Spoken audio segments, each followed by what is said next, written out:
met Callum on a bus in Japan, super unexpected. I was just excited to meet another person that spoke English, and then we got chatting and I got invited out that night, and I think the rest is history. Like, we just got on so well instantly. And I wonder where you woke up this morning, 'cause it's just I thought she was gorgeous and really nice and like down to earth and just easygoing.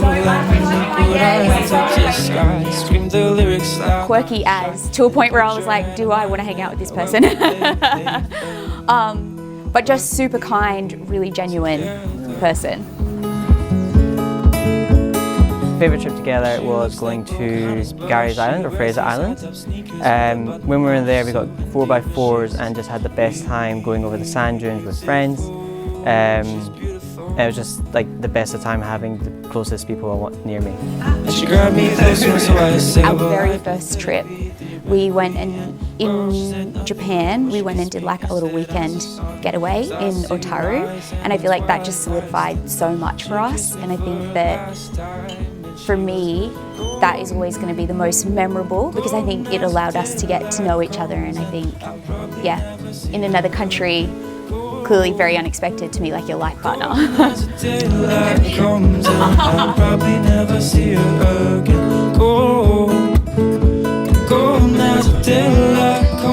feel like it was a slow build of little moments, and it's just day-to-day things. Like, she was always just there if I needed someone to talk to. She's always just been the person that was like a solid person in my life, that no matter what happened, I knew that she'll be there at the end of the day.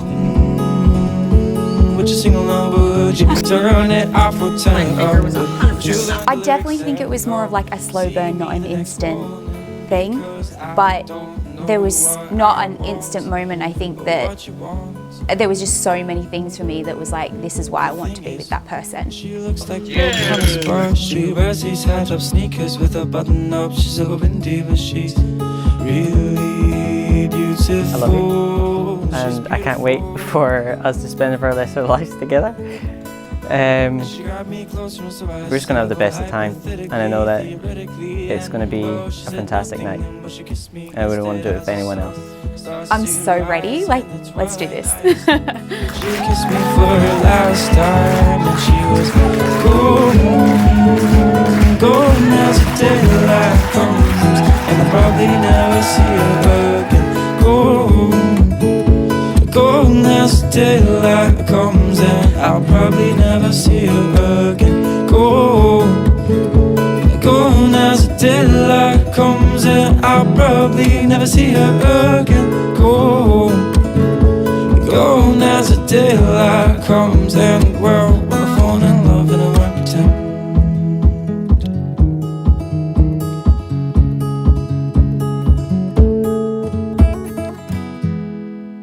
So not everyone is lucky enough to find that person, especially when they're on the other side of the world.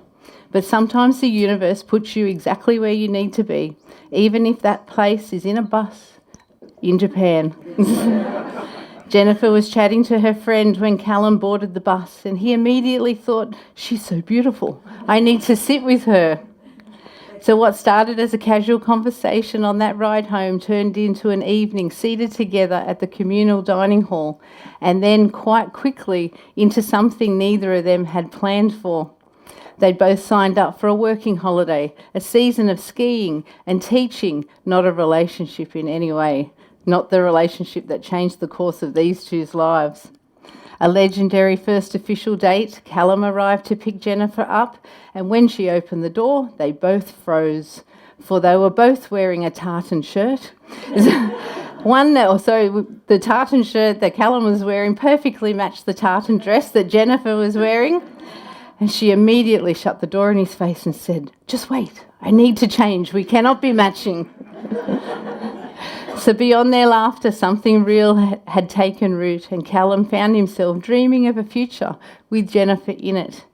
For Jennifer, the realisation came when Japan drew to a close. The thought of saying goodbye filled her with sadness, and she just couldn't shake it. And she knew that by letting go in that moment meant making something more special and meaningful happen. So they took a chance, and they travelled to Tokyo, where Callum met up with his parents, followed by a month of backpacking through the Philippines together, hostel to hostel, on a budget. The logic was that if they could survive that, they could survive anything. And they did. But that didn't make them want to say goodbye at that airport any easier. Neither of them had the right visas to be in each other's country. They both offered to move, and then they chose Australia, for which we are very grateful. Callum went back to Scotland, took the first job that he could, and he saved in 3 months of time zone challenges and visa applications. He landed in Sydney, moved straight in with Jennifer's mum, sister, Kieran, and the dog, Ro. Having never met them in person, but it was throwing him in the deep end, but it just felt so right, for they were back together. And from there, life became a series of moves and milestones, relocating to the Sunshine Coast, where just before the world shut down, they found themselves stuck just around the corner from their best friends, which was most lucky. Callum perfected the art of bread making, and Jennifer took the leap of faith and enrolled in a web development course. So when the pandemic dragged on, they moved back to Sydney to save, and then to Rutherford, which half these people probably don't know where that is, but us Australians, we know where that is. When Callum landed a magic role as a mechanical engineer and Jennifer graduated, started her dream job with the Macquarie Group. Callum's parents finally made it out to Australia, and after much searching, they found their perfect house and settled permanently in Newcastle. So along the way, there were some moments that they would only understand, like the Christmas when Callum couldn't stop talking about coffee machines. He walked Jennifer through nearly every store, comparing models, and on Christmas Day, they both found themselves unwrapping a coffee machine each. His was the one that he'd been hinting at, and hers was an upgraded version that he'd secretly bought for her. Or the time that they finally completed the Murrumarang National Park hike, a goal that they'd set for themselves and accomplished together. Or was it the highlight memory when Jennifer had missed her train from Sydney and was running late for a birthday dinner that Callum had carefully planned? She actually called her friend Abby in tears, going, "I don't even want to go to this stupid dinner anymore." Meanwhile, Callum was running around, rescheduling a few plans that he had meticulously made. And when Jennifer finally arrived in Newcastle Station, she had 15 minutes to get ready. Callum, being his usual chirpy self, rambled about their future as they drove, while Jennifer wondered why they were parking so far away from the restaurant. Now, at the time, the answer was the parking was free, which made perfect sense. So he high-speed walked them through to the old train station, and just as Jennifer was catching her breath, as she was wearing very high heels, Callum bent down to what Jen thought was to tie his shoelaces. Instead, he turned, he dropped to one knee, and he asked her to marry him. Give him a round of applause, everyone.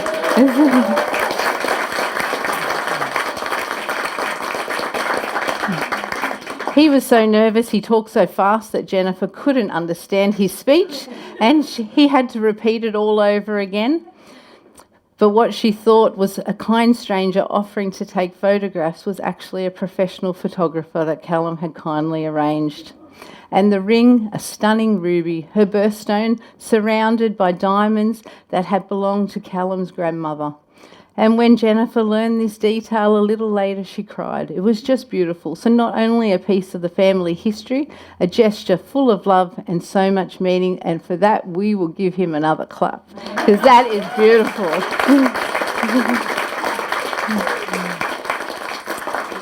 Good job. So Jennifer and Callum are complete opposites in so many ways. She is fire, she's passionate, she's resilient. He's rain, he's calm and he's steady. She'll ask for help immediately, where he will sit and he'll ponder and work it out for himself. But they share the things that matter most, a love for the outdoors, for travel, adventure, for building and creating, for making a life that's full of purpose and play. They bring out the best in each other, not because that they're the same, just because they balance each other perfectly.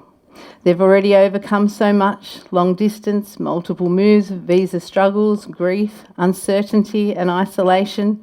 They've changed careers, they've earned promotions, they've bought their first house, and they've started renovating it lovingly so it reflects who they are. Every milestone has a reminder that they are an absolutely fantastic team together, and what makes them so beautifully unique is their unwavering choice that they make again and again to stay together.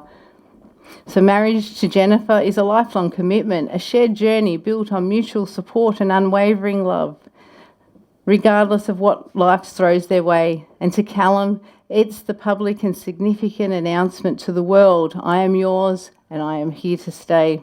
Everyone, that is why we are here today. We're blending our Scottish and our Australian traditions. We're surrounded by people that have watched them grow into the couple that they are, so please give them a huge round of applause and let's get them married.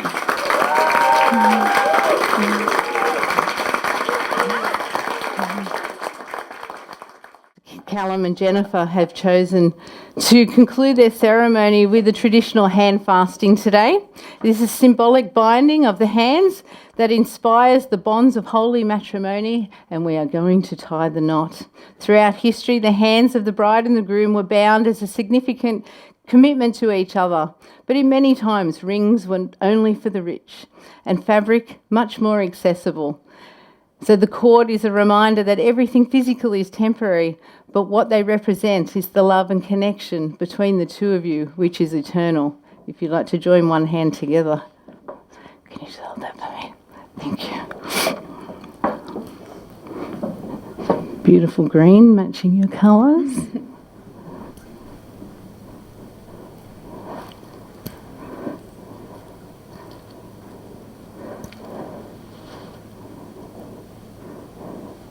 You comfortable? Mm-hmm. Excellent. Now you can look at each other, look dreamy into each other's eyes as we do our legal vows. So before you are joined in marriage in my presence and in the presence of your witnesses today, I'm to remind you of the solemn and binding nature of the relationship that you're about to enter into. We'll have gentlemen first on this one. Just look at each other. I ask everyone here today. I ask everyone here today to witness that I, Callum Alexander McEwen, take you, Jennifer Lorraine Murphy, to be my lawfully wedded wife. Oh, round of applause, everyone. Good job. I ask everyone here today to witness that I, Jennifer Lorraine Murphy, take you, Callum Alexander McEwen, to be my lawfully wedded husband. Oh, good job. And another clap, everyone.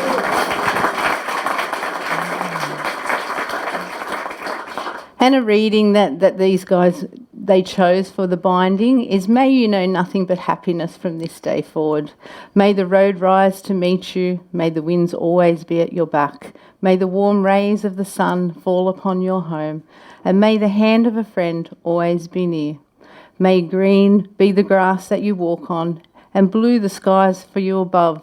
May pure be the joys that surround you. May true be the hearts of your loves. Would you can separate the binding if you'd like to put it on. Good job. I'm going to hand you the microphone. But they've written some beautiful personal vows for each other. I'll take that with me if you like. So you can just take your time. Callum, before I met you, I was navigating life, following half-drawn maps and gut instincts, thinking that I knew where I was heading. Then, somehow, on a bus in Japan, of all places, I found you. Or maybe you found me. A moment that felt so small at the time, but turned out to be the beginning of something, the beginning of everything. Looking back, it was the universe slipping me directions I didn't even know that I'd been searching for. And there you were, calm, steady, magnetic, pointing me home. Not just a place, but to a feeling. to safety, to clarity, to love that doesn't need to be earned or performed. With you, everything changed. I stopped wondering. The path became clear, even in the dark, even in uphill. You've been my compass and my shelter. You reminded me that I can do anything. No dream too distant, no goal too wild. You are my grounding and my wings all at once. You've seen all of me, and you love every version of me. So today, I vow to always choose you. I vow to walk beside you, no matter how unpredictable that road becomes. To hold you through every detour and every dance that we will mark every milestone with. I promise to love you through every twist and turn and every quiet stretch of that map. You are not just my partner, you're my guide, my adventure, and my destination. You are my home. And I vow to always stand by your side. I promise in this life and in the next, we will walk through it hand in hand.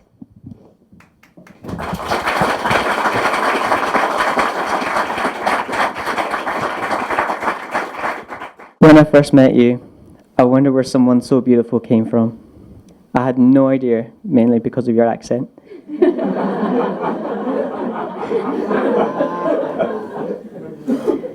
Who would have guessed that from one little chat in Niseko, from what was just meant to be a ski season, we'd be standing here today? It didn't take long for me to fall in love with you. How could I not? You became the center of my world. I love your determination to overcome the hardest of challenges, your ability to light up a room just by being in it. And in that way, you can turn an ordinary night into something special with your laughter and your dancing like no one is watching. I love what we have together. From hiking and chasing health goals to sneaking in chocolate as a late night snack. Your joy is infectious, and there's no one else quite like you in the world. I promise to take care of you, to love you, to listen to you, to appreciate you, and that it will be easy because you make it easy to love you. I promise to kiss you every night and to tell you that I love you. I promise to travel any distance to be by your side, to be your teammate, and try my best to figure out how many layers of clothing you need to go outside, even if I never get it right. I look forward to growing old with you, to writing our story together, through mountain skis and hikes trailed, through laughter, tears, and all the adventures still to come. Wherever the future holds, I know we can face it together, because you will never have to do anything on your own. You'll always have me by your side. I promise to love you, honor and cherish you, for better or for worse, for richer or for poorer, in sickness and health, to death do us apart.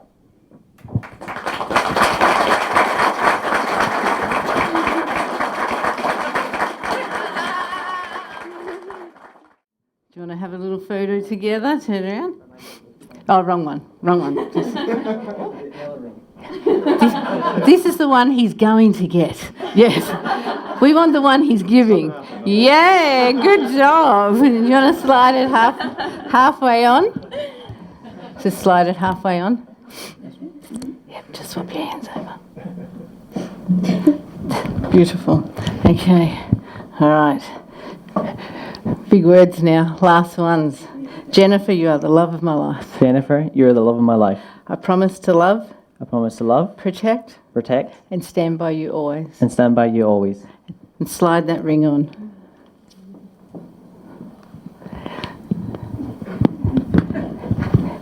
We have to make sure it doesn't come back off, right? All right, Paul, if you'd now like to give Jen the ring that she'll be presenting to Callum.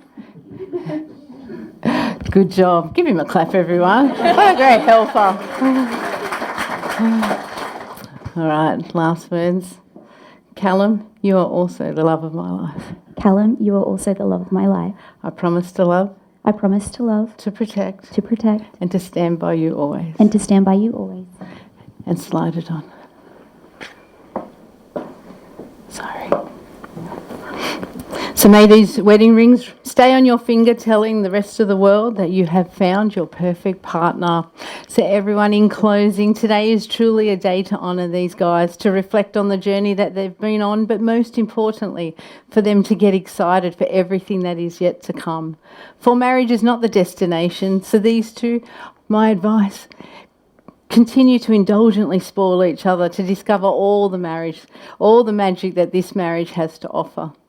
So by the power vested in me, I now pronounce you husband and wife and ask you to wrap your arms around each other and seal your marriage with an amazing kiss. Make it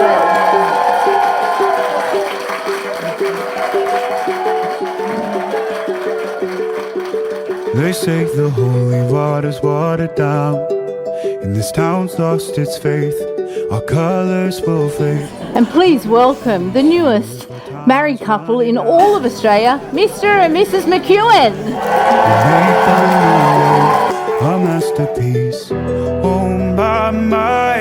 Oh my love. I take one look at you, you're taking me out of the ordinary. I want you laying me down. Yes, congrats, guys. Yay, thanks, On team. the edge of your knife, staying drunk on the ride. The angels up in the clouds are jealous, know what we found. Something so wild, with the ordinary. You got me kissing the ground, with the sanctuary. Shatter me with your touch, oh Lord, return me to dust.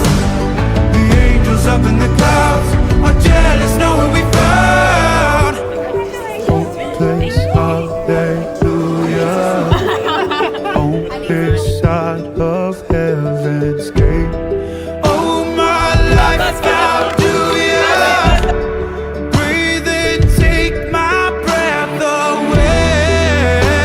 At your altar I will pray. You're the smoker and the clay. Oh, my, you're taking me out of the ordinary. I want you laying me down, so we're dead and buried. On the edge of your knife, staying drunk on your vine. The angels up in the clouds are jealous, know what we found. Something so out of the ordinary. You got me kissing the ground, the sanctuary. Shatter me with your touch, oh Lord, return me to dust. The angels up in the clouds are jealous, know what we found.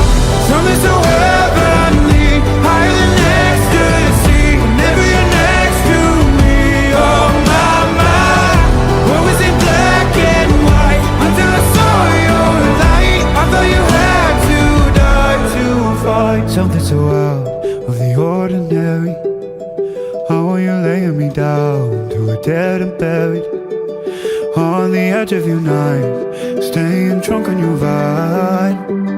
The angels up in the clouds are jealous, knowing we found something so out of the ordinary. You got me kissing the ground, the sanctuary. Shatter me with your touch, oh Lord, return me to dust. The angels up in the clouds are jealous, knowing we found. Before you all get too hungry and emotional, Mr. and Mrs. McEwen have asked me to say a few words.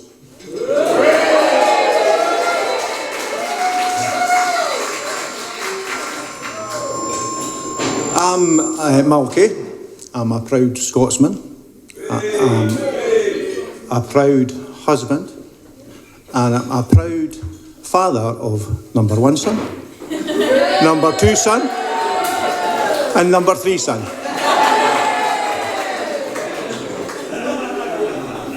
And as of today, I am a very proud father-in-law.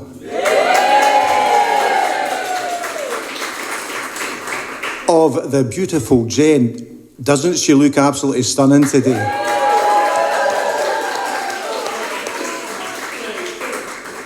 And Callum, your gran and Popo, your granny and your granddad and your Uncle Colin would have been very proud.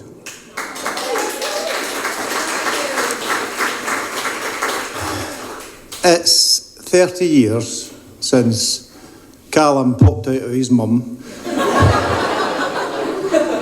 and started his determined effort to raid my bank account.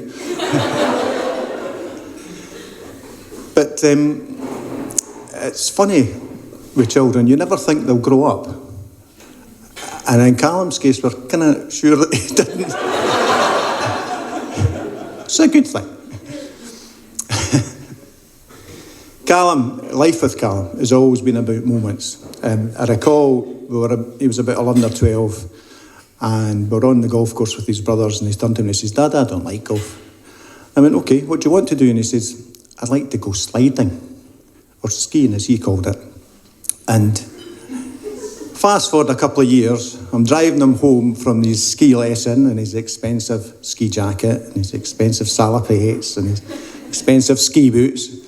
And we're having a quiet little moment together, thinking our own thoughts. And he turned to me and he said, "Dad, can monkeys eat chocolate?" And I burst out laughing at that. It was just such a random question. And then Callum started laughing at me laughing, and he's got such an infectious laugh, I ended up laughing all the way home. But it turns out that it's not such a daft question, because humans are the only monkeys that have adapted their gut to deal with the caffeine and the cocoa and chocolate. That's why you'll never see a fat gorilla. But that kind of deep thinking was possibly what got Callum through university. He's a deep thinker like Albert Epstein. Albert Einstein. And that's helped him get through university. But also, as a ski instructor, that helped pay for his hangovers as well. And after he finished university, he came to us, Joe and I, and said, "Mum, Dad, I'm going to take a season out to go sliding and teaching sliding in Japan." And that was a fait accompli, because he went out there and he met a girl, and not just any girl, a girl with an uncanny ability to ignore that cookie wee grin and that stupid laugh. And that's how he ended up here. So about 3 years ago, Joe and I came out to visit, and we had our usual worries. What would Jen's family be like? Would they like us? Would we like them? And it turns out that they're warm and kind, slightly unhinged people, just like us McEwans. So this isn't just a marriage between yourselves, it's an alliance. Because we've got our lunatics, and you've got yours. We've got Kaylee, who went away to Vietnam and ended up upside down on a quad bike with a broken shoulder. And Kaylee's mum, Sandra, who went away to France and ended up upside down on an electric bike with a broken shoulder. And you've got Lucy, who went away into the bush and ended up upside down on a ute with a broken shoulder. And you all know who the other lunatics are in your family, don't you? So it is an alliance. It's an alliance between two very accident-prone families who really shouldn't be allowed anywhere near motorised vehicles. But marriage is a funny thing. You can say, here's this person who slips her suit and burps and farts and snores like a tractor, but I still want to spend the rest of my life with them. And that's quite difficult. It's a difficult thing to do because it's a long time. And sometimes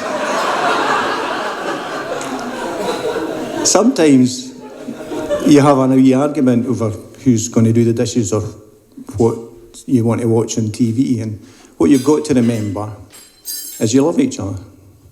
And that will get you through it. And the best way to show your love is to listen. And I'm Callum. Really listen, because that's the only way you'll find out what you did wrong. But I'm going to have a wee toast to the happy couple.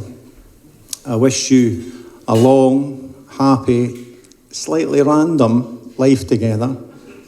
May your shoulders remain unbroken. May you keep your family and friends close. And remember, There's no problem that can't be solved with a delicious bit of chocolate.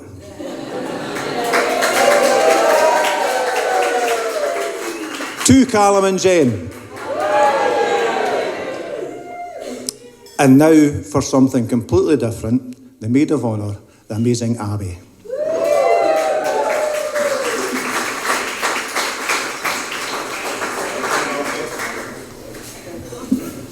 That's quite high. Hi everyone. If you haven't met me yet, I'm Abby, Jen's maid of honour.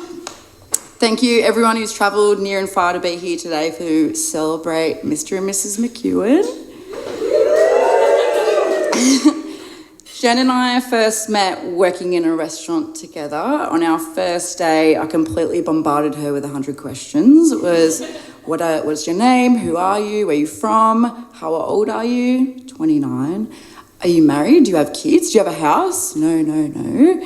Never could I have imagined that I'd be standing here by your side today. Sorry, I'm shaking. Jen, although we didn't get to be kids together, we didn't get to grow up together, and I wasn't in the early chapters of your life, I feel like you're in the best parts of my life now. And I really just could not imagine it without you. You came into my life as what I thought was a blessing, but you were really just the greatest friend I've ever had in my life.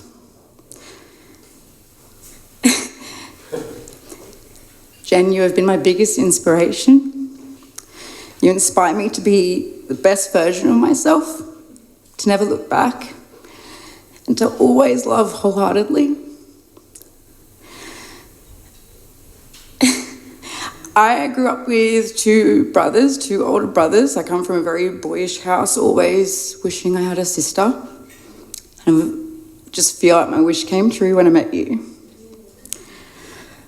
Callum.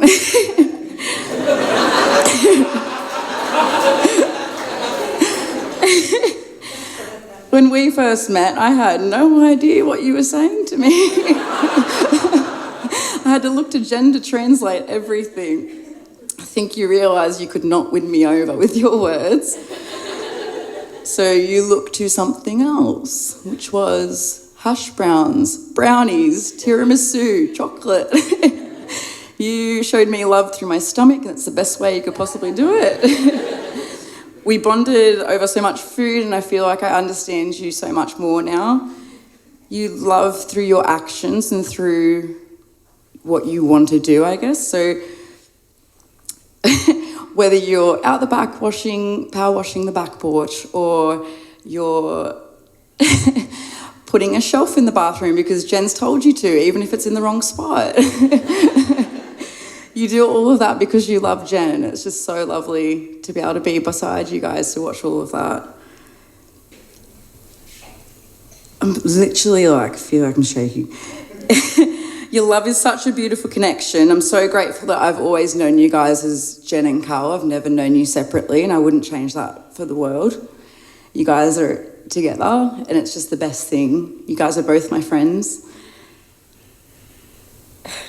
You are exact. I'm so sorry.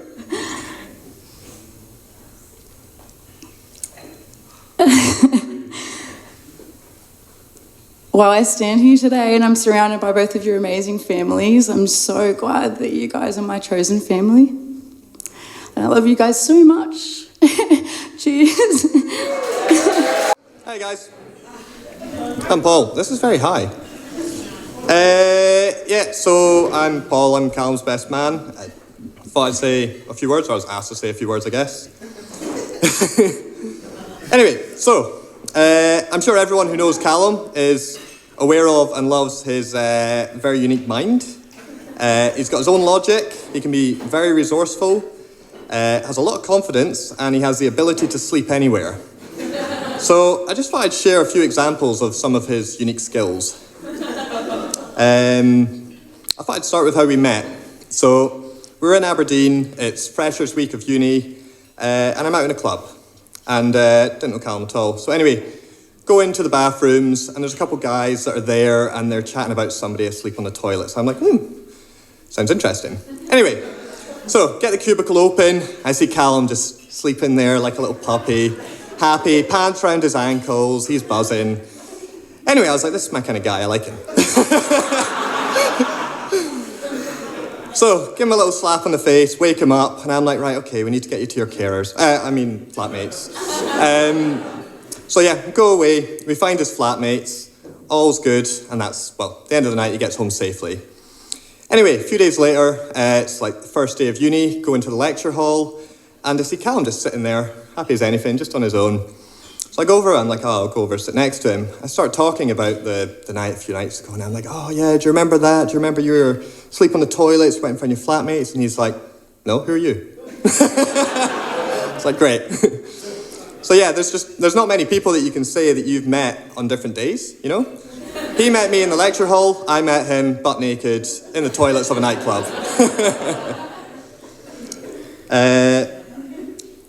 So yeah, the next year, Angus, Callum and I, we were all living together in a flat.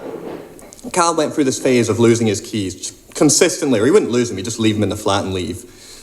Anyway, so a bunch of times he gets home, he can't get in, we have to come home, let him in, whatever. He's like, it's all right, I'll sort this. So he's like, right, best way to sort this is to go out and learn to pick locks and get a lock picking set. We're like, okay, that makes sense. We're like, where are you going to keep your lock picking set? He's like, on my keyring, obviously. Great. That's Callum logic. He didn't see a problem with this at all. Anyway, so I've spoken about his ability to sleep anywhere and his logic. Next is his resourcefulness. So, again, we're out in Aberdeen and we're drinking a bunch of nuclears. They're a cocktail, I don't know what's in them, they're delicious, they're as potent as the name suggests. So, we're walking home, Callum runs off, don't know why he's run off, but he runs off, we just assume that he's gone back to the flat. So we get back to the flat, we know his phone's dead, he's not there. We're like, okay, he'll be here soon. A couple of hours go by, still no Callum, we start to get a bit worried. Eventually he shows up at home, happy as anything, he's brought us a wedding cake. So yeah, we were asking him where he got it. No idea where he got it, he didn't know. Next day, ask again, he didn't have a clue, he couldn't even remember it. We never found it out. Never found out where it came from, but we loved it, it was delicious, and that's all that matters. His resourcefulness benefited us all, you know? Right, where was I? I've not really been reading this. Yeah, so I guess if this cake disappears, we can have a good guess as to where it's gone tonight. Cool. So, the first we heard of Jen and Callum, first we heard of Jen was Callum, and he was out in Japan, and he was messaging us about this gorgeous girl that worked in a bar in the hotel, or something along those lines. Anyway, he was saying he fancied her a lot. We didn't expect anything to happen. We've only ever seen him flirt with guys in the past to get free drinks.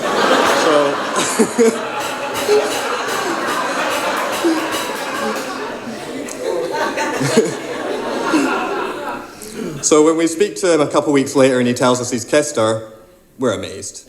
No, we're absolutely amazed.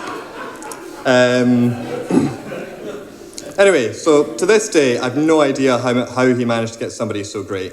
Don't know if it was his confidence, his humour, his adorable chinchilla-like face. Did he hypnotise her? I have no idea. But whatever it was that got her, he was right to keep it at it, and he was right to put a ring on her finger. This is absolutely incredible.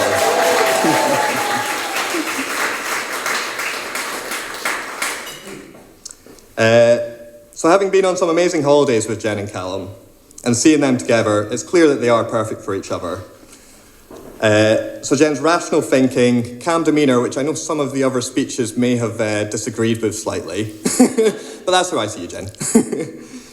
Calm demeanour and gorgeous appearance balance Callum's illogical logic, unpredictability, and rodent-like features. Anyway, I'll finish there, but first I want to make it clear to you Aussies that you may have physically stolen Callum, but he's always going to be Scottish at heart. So I'd like to toast to Jen and Callum in Gaelic.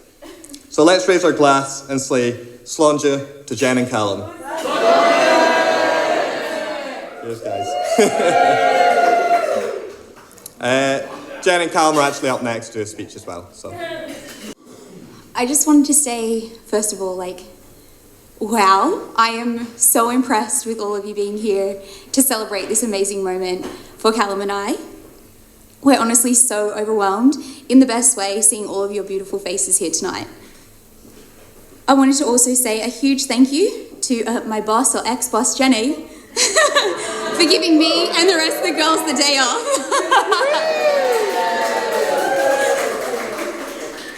Whether you've travelled up the coast or halfway around the world, we can't thank you enough for making the journey here with us today. We've met so many of you throughout different seasons of our lives. Some of you we've known since we were in nappies.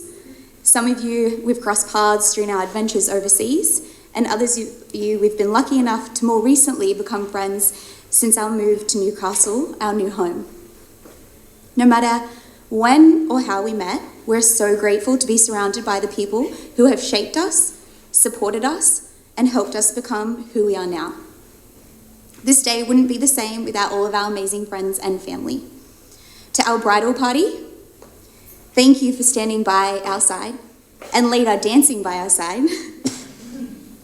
For all the energy, late nights, repeated conversations, and emotional support that you've poured into this day. I also want to rephrase that and say, Abby, thank you for doing all this.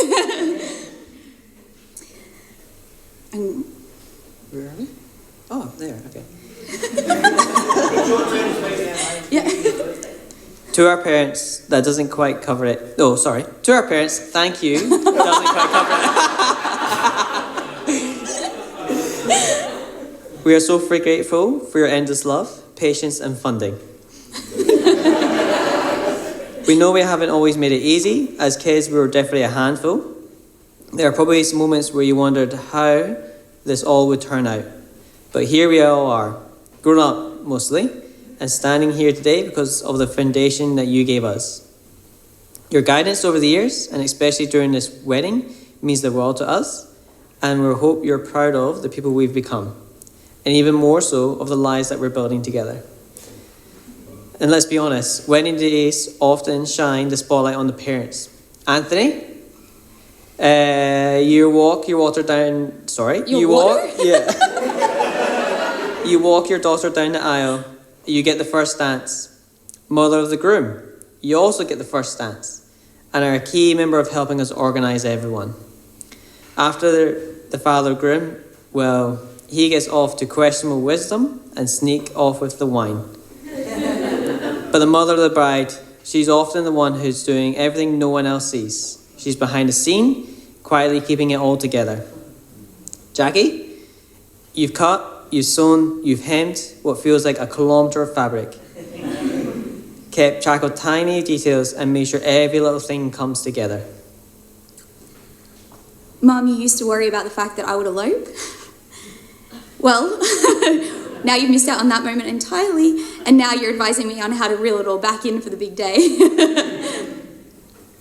So tonight, I really wanted to dedicate my bouquet to my mother for everything that you've done, everything that you are. You want it? Yeah. I just wanted to say thank you for you all being here, and this day wouldn't be the same for us without all of you being here. So thank you from Callum.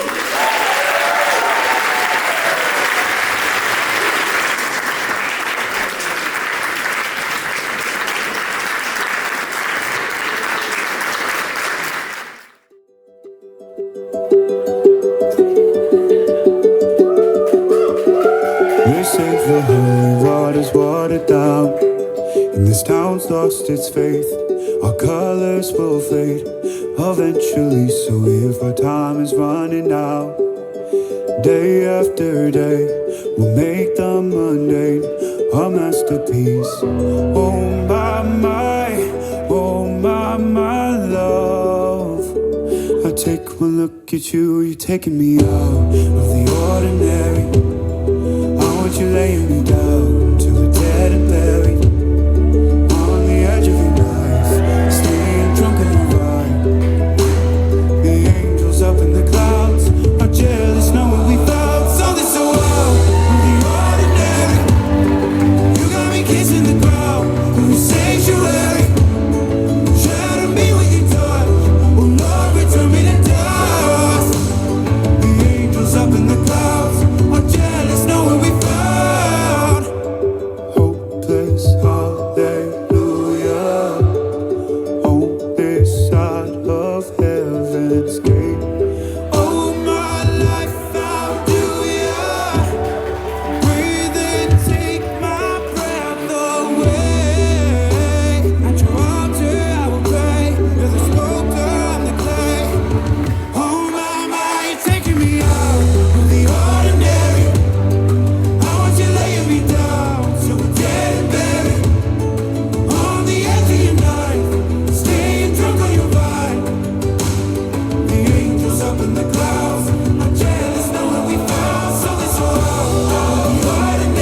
dead and buried on the edge of the night.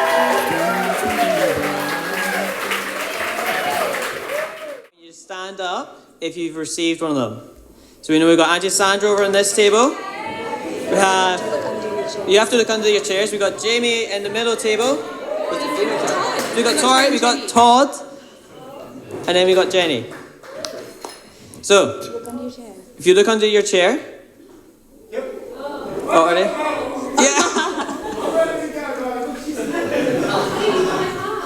That's for me. Yeah. Yeah. Do you know?